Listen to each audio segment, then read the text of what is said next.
প্রিয় শিক্ষার্থীবৃন্দ, সবাইকে অনলাইন ক্লাসে স্বাগতম। অনলাইন ক্লাস নিয়ে আজ তোমাদের সামনে হাজির হয়েছি আমি শান্তনা রানী, প্রভাষক, রাষ্ট্রবিজ্ঞান বিভাগ, দৌলতপুর কলেজ, দিবানৈশ, দৌলতপুর, খুলনা। আজকে আমি একাদশ শ্রেণীর পরিণতি ও সুশাসনের প্রথম পত্রের ৪র্থ অধ্যায় থেকে ই-গভর্নেন্স ও সুশাসন এই অধ্যায়ের ই-গভর্নেন্সের কার্যক্রম ও ই-গভর্নেন্সের প্রতিবন্ধকতা এ সম্পর্কে তোমাদের সঙ্গে আলোচনা করব। প্রথমে আমরা জানব ই-গভর্নেন্সের কার্যক্রম। ই-গভর্নেন্সের কার্যক্রম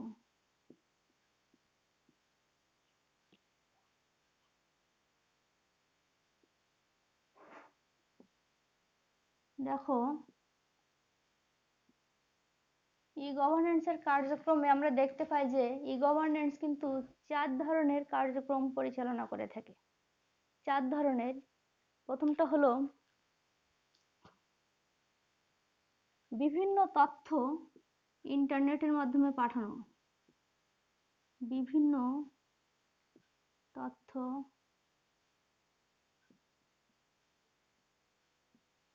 ইন্টারনেটের মাধ্যমে পাঠানো।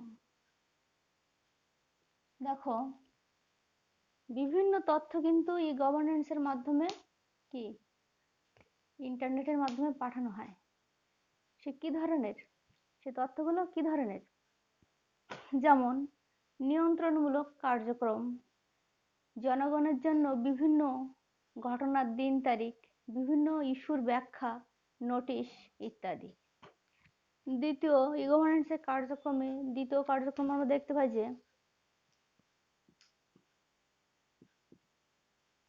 সরকার ও বিভিন্ন প্রতিষ্ঠানের মধ্যে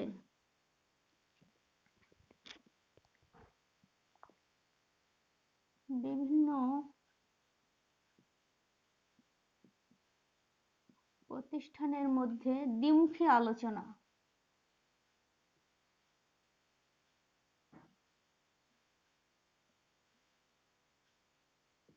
এই আলোচনার ক্ষেত্রে আমরা দেখতে পাই যে এই দ্বিমুখী আলোচনা বলতে কি, সে দুইজনের সঙ্গে আলোচনা। এই আলোচনাটা হতে পারে একজন ব্যক্তির সঙ্গে আরেকজন ব্যক্তির, কিংবা এক ব্যক্তির সঙ্গে অন্য কোনো প্রতিষ্ঠানের, কিংবা কোনো প্রতিষ্ঠানের সঙ্গে সরকারের। এখানে সরকার ও বিভিন্ন প্রতিষ্ঠানের মধ্যে ইন্টারনেট সংলাপ হতে পারে। এই সংলাপের মাধ্যমে বিভিন্ন প্রতিষ্ঠান কিন্তু তাদের সমস্যা, তাদের সুবিধা, তাদের অসুবিধা, তাদের যে কোনো মন্তব্য আছে কিনা সেগুলো কিন্তু সরকারকে জানাতে পারে। ই-গভর্নেন্সের 3 নম্বর কার্যক্রম হলো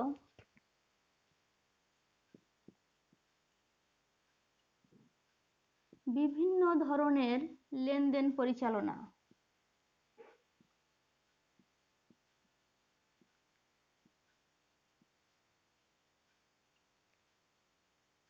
দেখো, ই-গভর্নেন্স কিন্তু বিভিন্ন ধরনের লেনদেন পরিচালনা করে থাকে। কিভাবে? ইন্টারনেটের মাধ্যমে। এই লেনদেনগুলো কি ধরনের?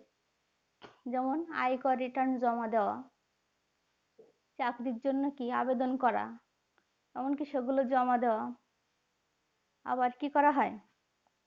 বিভিন্ন যে অনুদান, সেগুলোও কিন্তু এই ইন্টারনেটের মাধ্যমে করা হয়, ই-গভর্নেন্সের মাধ্যমে করা হয়।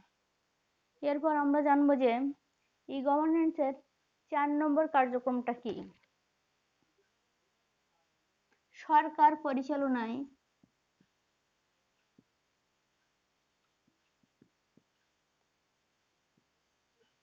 প্রত্যক্ষ অংশগ্রহণ।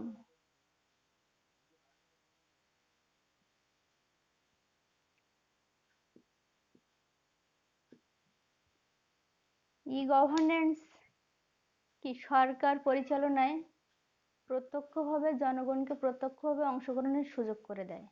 জনগণ কিন্তু কি বিভিন্ন যে সরকারি তথ্য সেবা, সেগুলো ইন্টারনেটের মাধ্যমে পেয়ে থাকে, ঘরে বসেই সেগুলো ইন্টারনেটের মাধ্যমে পেয়ে থাকে। এজন্য আবার জনগণ দেখা যায় যে যেসব প্রত্যক্ষ ভোটে যেসব জনপ্রতিনিধি নির্বাচন করে তারা কিন্তু জনকল্যাণে কাজ করে, তারা জনগণের চাহিদার দিকে, সুযোগ সুবিধার দিকে খেয়াল রেখে তারা কিন্তু বিভিন্ন নীতি প্রণয়ন করে আর সিদ্ধান্ত গ্রহণ করে। এজন্য ই গভর্নেন্স সরকার পরিচালনায় প্রত্যক্ষভাবে অংশগ্রহণের সুযোগ করে দেয়। ই গভর্নেন্সের ক্ষেত্রে আমরা এই মোটামুটি 4 ধরনের কার্যক্রম লক্ষ্য করে থাকি। এবার আমরা জানবো ই গভর্নেন্সের প্রতিবন্ধকতা। প্রতিবন্ধকতা দেখো,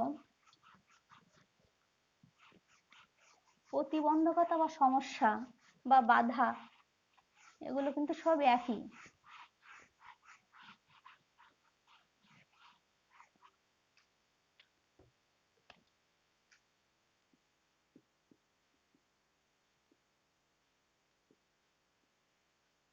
ই গভর্নেন্সের প্রতিবন্ধকতা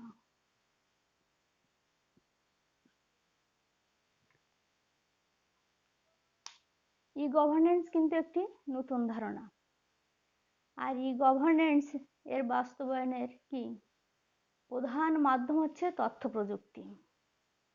এজন্য ই গভর্নেন্স বাস্তবায়নের পথে রয়েছে নানা সমস্যা, বিশেষ করে আর্থিক ও প্রযুক্তিগত যে সমস্যা, সেসব কারণে উন্নয়নশীল দেশগুলো কিন্তু তথ্য যোগাযোগ প্রযুক্তিতে অনেক পিছিয়ে রয়েছে। বাংলাদেশের মতো অনেক উন্নয়নশীল দেশও ই গভর্নেন্সের যে সুবিধা সেগুলো পেতে অনেক অসুবিধার সম্মুখীন হচ্ছে।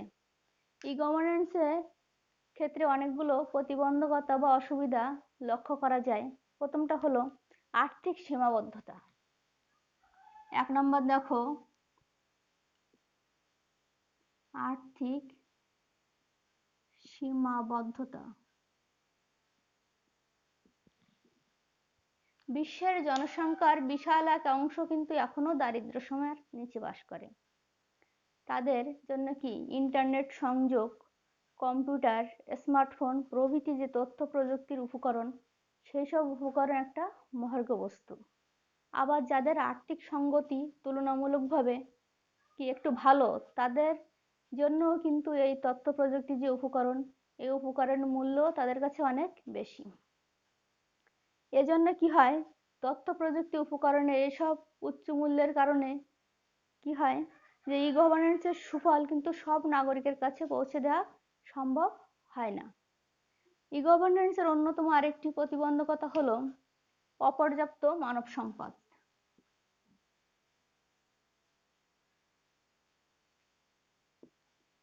অপর্যাপ্ত মানব সম্পদ।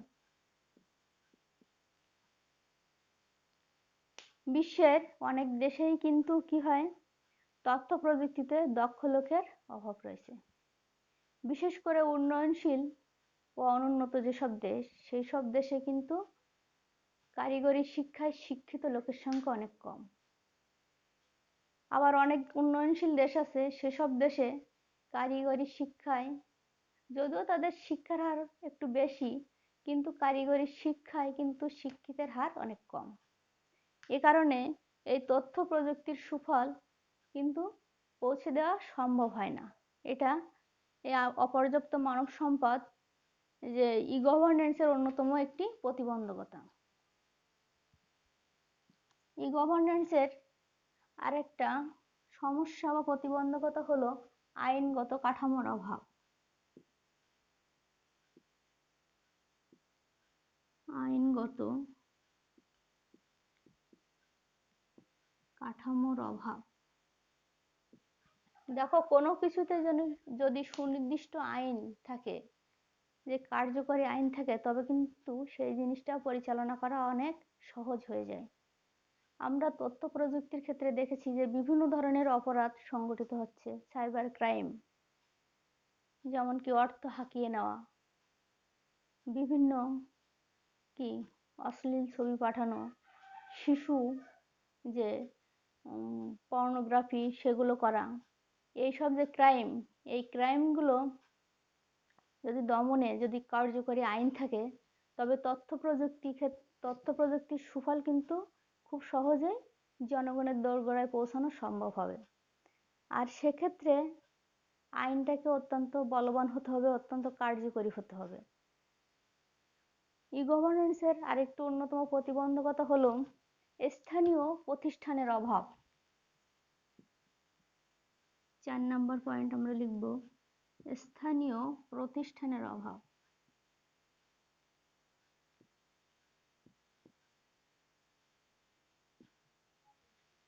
তোমরা অনলাইনে যারা আমার ক্লাস দেখছো অবশ্যই খাতা কলম নিয়ে বসে পড়বে আর এই পয়েন্টগুলো অবশ্যই নোট করে নেবে।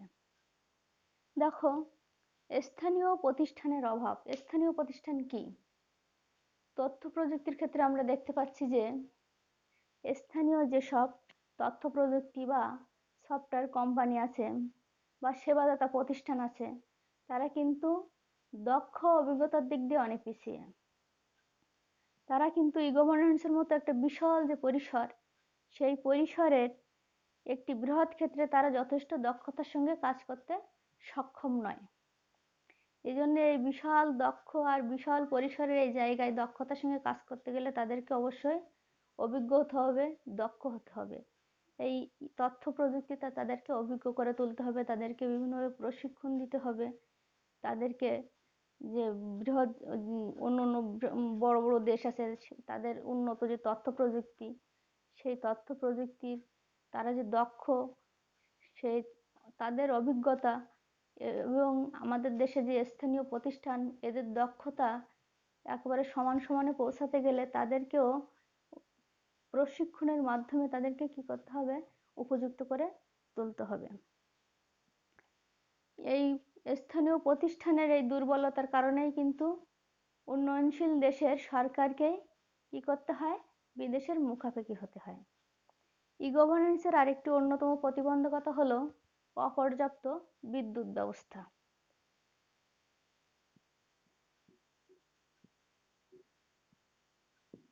অপর্যাপ্ত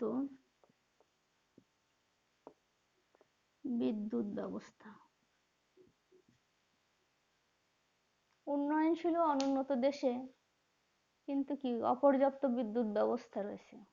আমাদের দেশেও কি যে তুলনায় বিদ্যুতের চাহিদা আছে সেই তুলনায় কিন্তু সরবরাহ হচ্ছে না। এখনো কিন্তু অনুন্নত উন্নয়নশীল দেশে এখনো কিন্তু অনেক লোক বিদ্যুতের যে সুবিধা সেই সুবিধা থেকে বঞ্চিত। এছাড়া বিদ্যুতের ঘাটতি আর যে দুর্নীতি, অপব্যবহার প্রভৃতির কারণে কিন্তু ঘন ঘন লোডশেডিং হয়। আমরা যদি নিরবিচ্ছিন্নভাবে বিদ্যুৎ চাহিদা পেতাম তাহলে কিন্তু কি কম্পিউটারে যে নিরবিচ্ছিন্ন সংযোগ সেটা থাকতো, আবার তথ্য প্রযুক্তিতে কিন্তু সেবা সেটা কিন্তু অনেক সুন্দরভাবে জনগণের দোরগোড়ায় পৌঁছে যেত। এজন্য কি করতে হবে?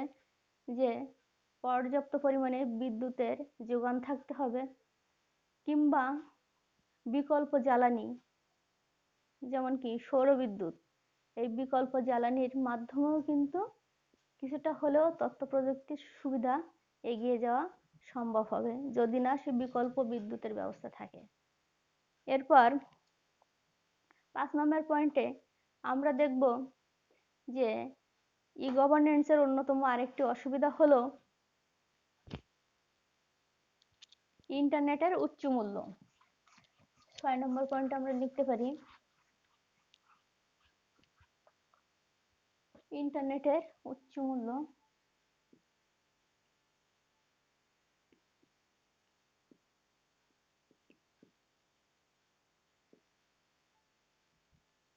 ও কম নির্ভরশীলতা। কম নির্ভরশীলতা।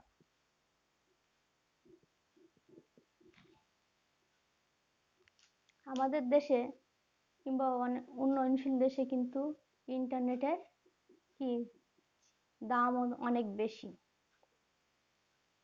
এছাড়া নেটওয়ার্ক খুব বেশি বড় না হয় কিন্তু কি সেবার আওতা আর মান সীমিত থাকে। অধিকাংশ ইন্টারনেট সেবাদাতা প্রতিষ্ঠান কি বলে? ইন্টারনেট সেবাদাতা প্রতিষ্ঠান আইএসপি। দেখো, আইএসপি এর ফুল মিনিং হলো ইন্টারনেট সার্ভিস প্রোভাইডার,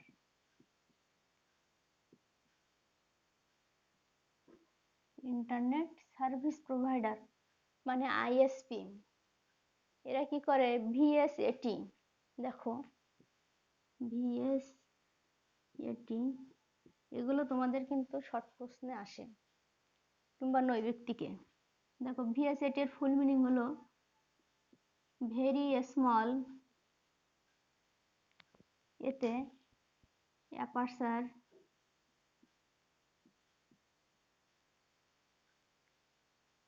টার্মিনাল,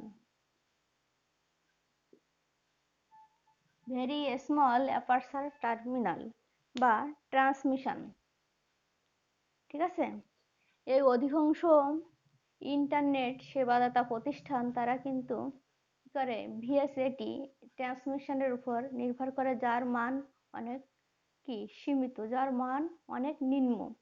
এ কারণে কিন্তু তারা সাধারণ মানুষ কিন্তু প্রত্যাশা মতো তাদের কি ইন্টারনেট সেবা থেকে বঞ্চিত হয়। ISP internet service provider, VSAT very small aperture terminal, তোমরা কিন্তু এই দুইটা জিনিস অবশ্যই মনে রাখবে। দেখো ই গভর্নেন্সের অন্যতম আরেকটি প্রতিবন্ধকতা হলো সমন্বয়হীনতা।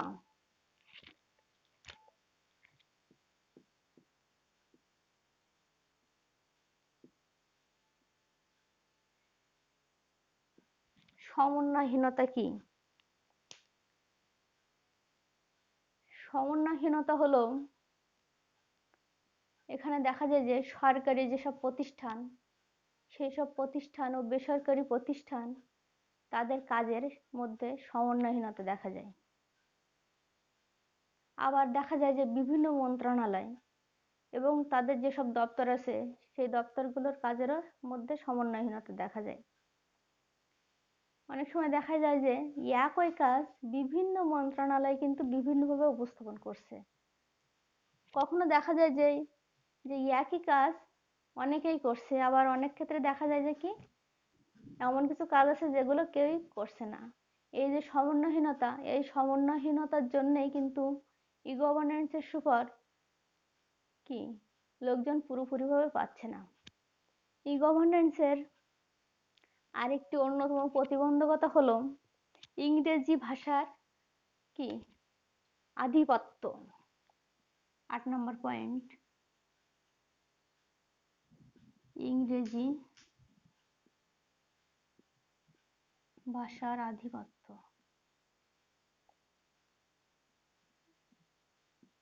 ইংরেজি ভাষা কি আন্তর্জাতিক ভাষা। উন্নয়নশীল দেশসমূহে কি শিক্ষার হার অনেক কম, সেখানে কিন্তু ইংরেজি ভাষার যে সার্বিক যে মান সেটাও কিন্তু অনেক কম। তারা যদিও বা শিক্ষার হার তারা একটু বেশি আছে, কিন্তু ইংরেজি ভাষায় শিক্ষিতের হার কিন্তু অনেক কম। আমরা দেখি যে আন্তর্জাতিক যেসব যোগাযোগ আর তথ্য প্রযুক্তির যেসব সেবা সেগুলোই কিন্তু সব কিছুর মাধ্যম হচ্ছে কি ইংরেজি। এমনকি আমরা দেখি যে সরকার বিভিন্ন যে টেক্সট মেসেজ পাঠায় সেগুলোও কিন্তু ইংরেজিতে লেখা, যেগুলো কিন্তু অনেক সাধারণ মানুষ সেটার পাঠোদ্ধার করতে পারে না।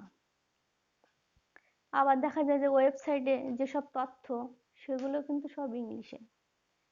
জনগণ যদি ইংরেজিতে দক্ষ নয় সেগুলো কিন্তু জনগণ কিন্তু বুঝতে পারবে না। এজন্য কি কি করতে হবে, জনগণকে ইংরেজি ভাষায় দক্ষ করে তুলতে হবে। আরেকটি করা যায় যে তথ্য যোগাযোগ প্রযুক্তিতে যদি মাতৃভাষার প্রচলন করা যায় তাহলেও কিন্তু কি ই গভর্নেন্সের সুফল মানুষ পেতে পারে। ইংরেজি ভাষার আধিপত্যের পর আমরা দেখব যে ই গভর্নেন্সের অন্যতম আরেকটি প্রতিবন্ধকতা হলো প্রচারণার অভাব। 9 নম্বরে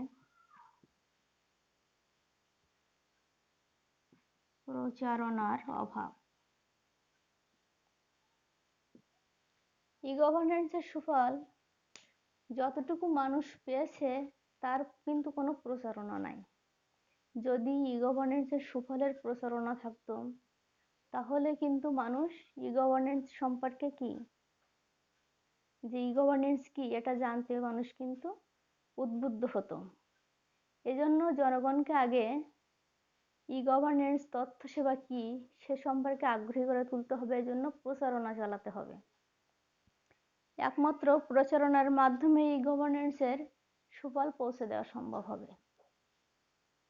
ই গভর্নেন্সের আরেকটি অন্যতম বাধা হলো সাইবার অপরাধের ঝুঁকি। 10 নম্বর আমরা দেখি, সাইবার